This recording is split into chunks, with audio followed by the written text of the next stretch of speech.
This is Business Owners Drinking with Lawyer Humans. I'm your host, Shreya Lay, and I'm your lawyer human. I hope you pop a cold one, pour yourself something nice, and enjoy the show. Thanks. To meet with you sometime. Yeah. Mute. Yeah! Exactly. Okay, what's the next step for you? Right. That's awesome. That's totally cool. Yeah, but anyway, we can start. Yeah, what are we going to talk about? Sure, we are going to... Do I even need to know? You don't really need to know.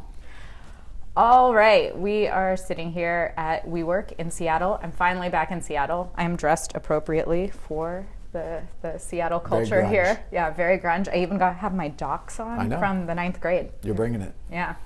I bought them when Docs were cool before. I think they're back. They're cool again, right? Yeah, I think so. I'm sort of Alice. I'm not cool. But I hear from my wife that Docs are cool again. Yeah. I found them in my parents' closet. Nice. So. I like them. But yeah, and I'm sitting here with Chris Small. He is an attorney, a business owner. Yep. Probably you identify more with business owner than attorney. Probably. You are a builder. Mm-hmm. That's what you like to do, right? Yes. I do. I podcast, and I blog, and I entrepreneur. Mm-hmm. And I have conversations about business all the time. All the time. Often as I can. Yeah, all the time. Yep. You have had a lot of conversations with me about business, and I've always really enjoyed them. Yes, because I love to talk about it. Yeah, me too. It's, I think, for some people who don't own a business, it's rather draining / boring. Yes. To be around me. Me too. I drain people because I go like, oh, you're doing what? Oh, great. You should do X, Y, Z. ABC. 1, 2, 3. Go. Ready? They're like, I've had to restrain myself from doing that because as soon as people are like, well, I'm doing this, like I'm working for this company, but I'm thinking about going out on my own. I'm like, oh, really? Tell me about it. Right. You should go. Do it. Totally. Mm-hmm. Yeah. So that's what I do. So how did you first decide to go out on your own? Did you work for other people before? Yep. So, all right. So here's the I don't know, short or long version, I guess, depending on how bored you are with my story. I graduated from law school in 2005. Got a job right out of school with a small firm in a small town. And it was probably right about then that I realized that I wanted to do my own thing. It was like 2 or 3 months in, I renegotiated my salary to where I was getting paid a percentage of everything that I was bringing in, which I think is sort of atypical from attorneys in particular, right? Because I was like, this is whack. Like, I could see right away that a leverage is really on your ability to bring in business. That's very intelligent of you. Good attorneys are a dime a dozen. What really makes you different and what will rocket you like up the ladder is the ability to bring in business. Whether you're an attorney or a plumber or a dentist or whatever. I don't know if you had this same experience, but I didn't know very many attorneys before I went to law school. Right. And before I went to law school, I thought all attorneys were like that and were like super smooth and negotiating things all the time, and I was very intimidated. And then I went to law school and I was like, oh, the majority of these people are like really awkward, right, and probably just want to sit behind a desk and like do paperwork all day. Yeah, I think I went to law school based on like the TV version of the lawyer. I didn't know any lawyers beforehand. And you're right, and that's the other thing that happened. So once I got in this firm, I also began to see to see the way that they ran things, and immediately kind of see inefficiencies or things that I didn't think really worked with the way that I wanted to do things. Yeah. And so I'm just not good with the answer that I hate the most of anyone is this is the way that we've always done it, or like I hated that because I always had new ideas for the way that things should be done.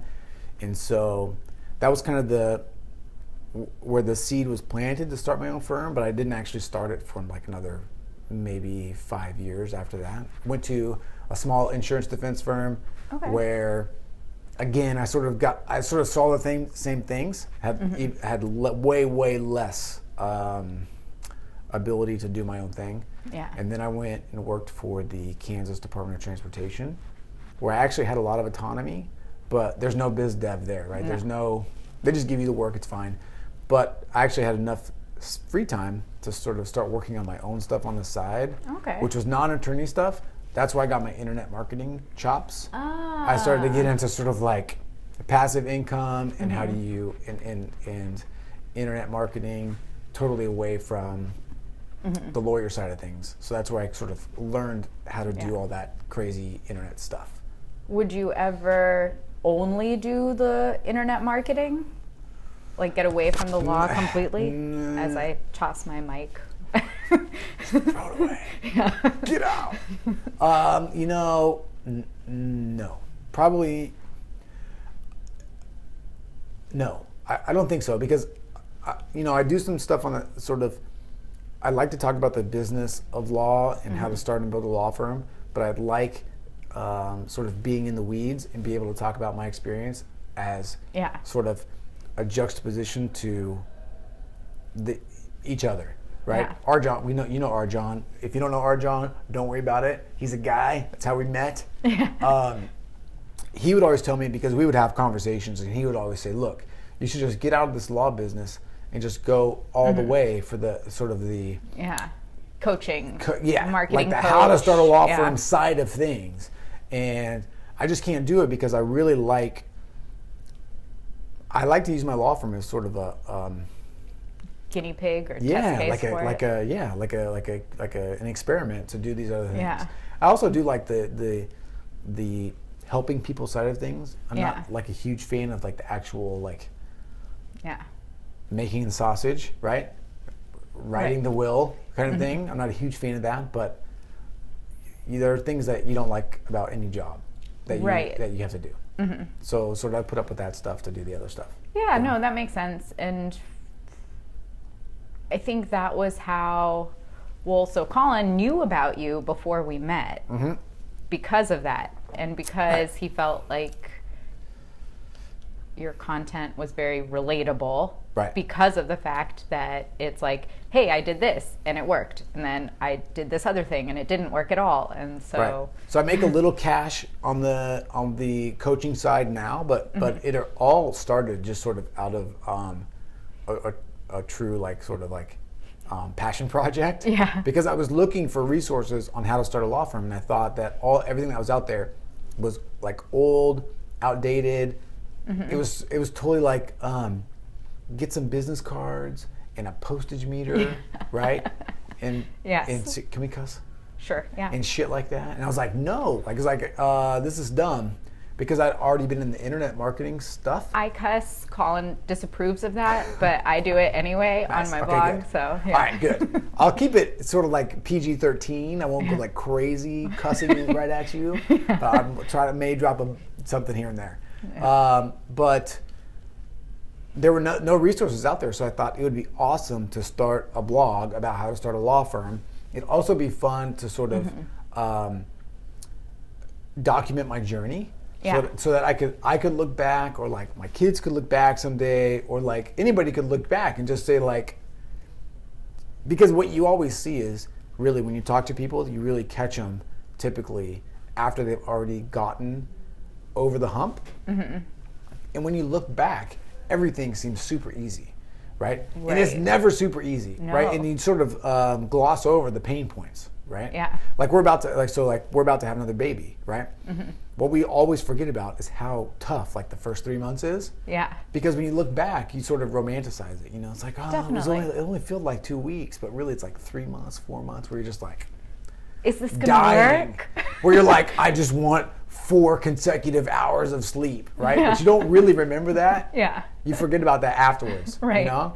You're like, why won't they stop crying? Right. Same thing with starting a law firm, right? So I'm doing this new thing now, and it's like you forget how tough it can be on a day-to-day basis, where you're like, I know the stuff that I'm doing today. You do this stuff today, and you may not actually see any results from it for like a week or a month. Or 6 months, right? But you have to sort of be confident and trust that the stuff that you're doing is going to pay off That's Right. the hard part, right? That people don't tell you. And I'm sure since you've done it before, since this is the second law firm. Yeah.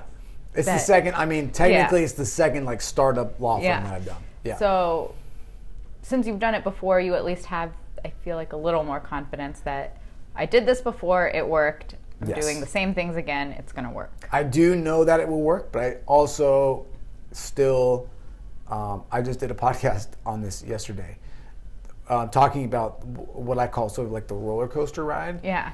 And it's not even like a day to day or week to week. It can totally be hour to hour where like the voice will creep in your head and it will be like, this whole thing is going to fail.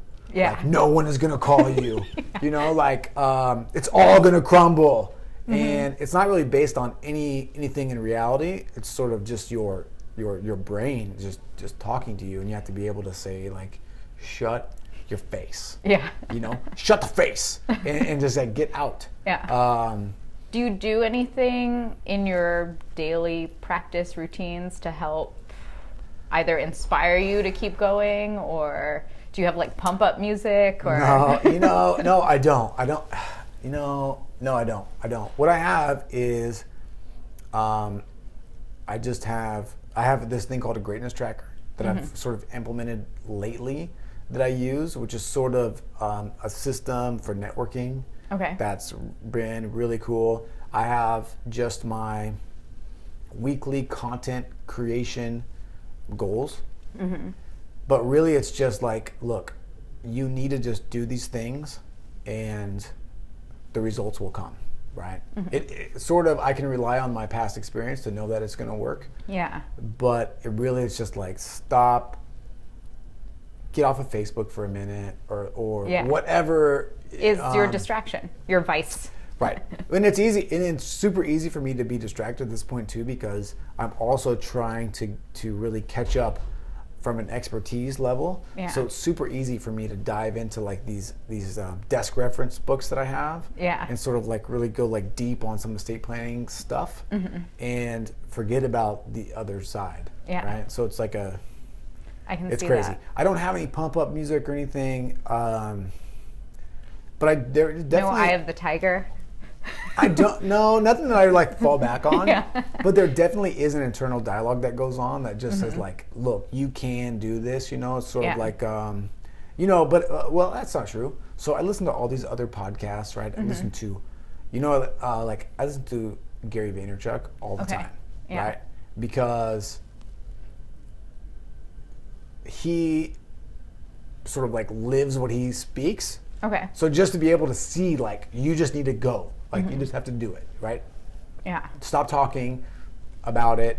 Just do it, you know? Yeah. And I know that what separates successful from unsuccessful people is taking action, right? So that's Yeah. what it's all about. Probably just perseverance. Just being Right. like, no, I'm going to make this happen. It's really about, sometimes I will have a conversation between myself and the phone. Like, I'm going to call these people right now. Like, I know that Oh, yeah. what, I do that. What it will make me successful is reaching out to these people. So even though I'm not super comfortable about sort of like just randomly calling people, it's just not my thing, I still do it, Yeah. you know? And once you pick up the phone, it's not that bad. Yeah. But literally, like the prequel to picking up the phone, that's the hardest part for me, you know? Definitely.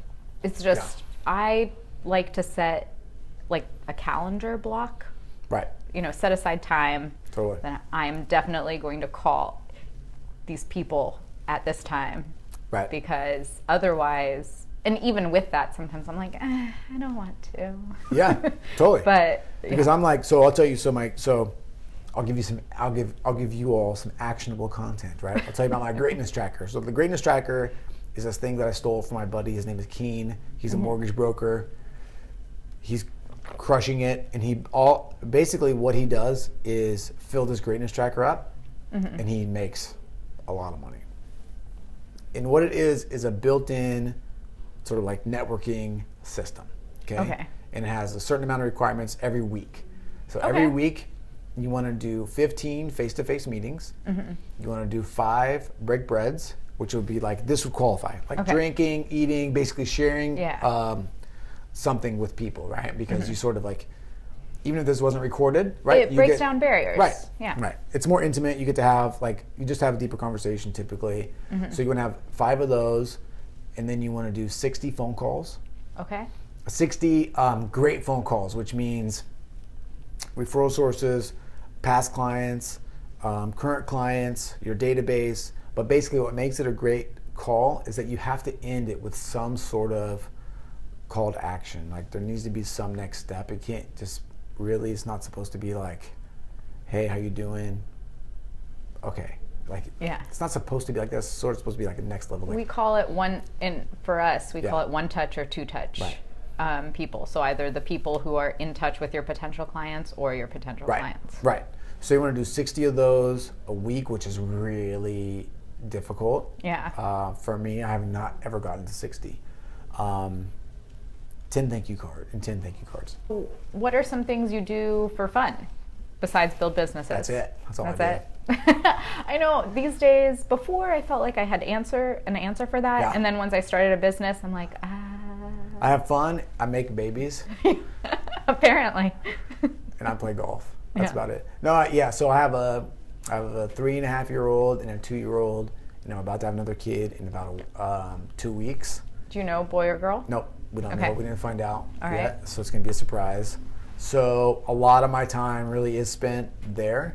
I love to play golf. Business, though, really is my hobby, so I spend a lot of time. I'm sort of a geek about it, so I love reading, and I can totally get sucked into books about any of that kind of stuff. What's on your nightstand now, or Kindle, or whatever? I can tell you. I can tell you what's on my Kindle. All right. It's on my phone though, so I have to look at it real quick. I just got a book from a buddy of mine that's here in Seattle. It's called Vision Blockers. His name is Eric Scroggins. Really good guy. I feel like I've heard that name. I'm just getting in there, so I'll tell you what's some of the things that are in my queue here. I have some estate planning stuff that I'm just trying to. I want to be really good at estate planning. Yeah. You know, and I feel like the only way to really get there is to just dive into that stuff too. But The Ultimate Sales Machine is actually a super good book. Yeah. Think and Grow Rich. Of course. Classic. Win Forever, Pete Carroll book. That was a recommendation to me. Entrepreneurial DNA, Built to Sell is a book that's like a classic for me. Financial Intelligence. I can't actually. Looks like I'm about a quarter of the way through that, but I can't ever remember actually opening it. So it's been in there for a while. I read a lot of fiction. Colin reads most of the nonfiction books. I don't read a lot of fiction. I've always read fiction. It's always, I don't know. I feel like it sparks the imagination, right? Even if it's not grounded in reality, it sparks the imagination and allows you to think outside the box in a lot of ways. Or at least that's what I tell myself. For sure. I used to read crazy fiction back in the day. But I can tell you right now, what I'm reading are those desk reference books. Yeah. Colin is reading a lot of those as well. I mean, he's been really into privacy and asset protection. Yep. And so how to get your name off of your property, right? And things like that. Yep. Or so that you're not personally liable for anything. And yeah, so he's been really into that side of things. Yep, so, Sometimes, though, he's kind of a prepper and wants to run for the hills and live in the mountains. So. Nice. That's awesome. Well, there are people. There's some, you may need to use those skills someday, you know? So they're good to have. Yeah. You know? I can tell you, it'd be nice. I've thought about doing some of that stuff myself. Yeah. Just in case. You know, maybe go to the store, buy some extra couple of water bottles. Yeah. Store them at my back, under the olive oil and rice, or something. I don't know. Oh yeah, you're a real prepper. Tell me what else do I need? Give me the list right now while we're here. Costco. That's right. What I've come to believe, I guess, when it comes to anyone, anywhere, and this really sort of goes like to Trump, right? And some things like that. I have a hard time believing that anything that any of those people do is serious. Yes. And not just a play to get some reaction, because even as this is sort of like good business owner advice, right? If you're trying to be everything to everyone, it doesn't work, right? You just need to pick sort of your lane and understand that some people aren't going to be okay with it, and understand that that's sort of like, it's a good thing, right? There's no such thing as bad publicity for Kanye. Yeah. Because the people that love Kanye, when they hear the bad publicity, they go, F you, like whoever you are, right? Yeah. Just like the Trump supporters, right? Trump's getting crushed. Yeah. Except for Trump supporters like, F you, CNN or whatever, right? Right. They're like, it's like, oh, liberal media is like at it They again. don't want to hear it. Yeah. So it doesn't matter. So it doesn't really matter what the story is, as long as you are part of the story. Yeah. So I feel like Kanye kind of does some of that just for that, right? He thinks like, how can I sensationalize like this thought that I have? Right. So he's super artistic about it. I mean, I don't want to take that away from him. Yeah. But at the same time, I think some of the things, I just sort of like, I can't, I don't really like put any of the things that anyone does as a part of the real person. Yes. Like the real Kanye, I don't attribute to any of the things that he does, like in the public eye. Yeah. If that makes sense. No, it does. Except for Trump. I don't like Trump. I think he's a douchebag in real life and on the podium. I think, so I was watching the John Oliver thing about him, and I completely agree that even if what he's saying, he doesn't believe it, it's completely fucked up that he says it in the first place, and because other people believe what he's saying and like are rallying behind it. So it doesn't matter if he believes it or not. He's not promoting good stuff. Yeah. And it's a total ego play for him because he knows he's never going to be the president. Yeah. Which, sorry, Trump supporters. He's never going to be the president. I don't think anyone ever. watching this is a Trump supporter. Maybe they are. Maybe I don't think Trump even thinks he's going to be president. I was watching this thing where people think he's freaked out. Hold on. Let's cheers really quick and we can keep this conversation going. Thanks for watching. I want to just make sure that the phone has enough memory. To be honest. Phone check. Yeah. It was a pleasure.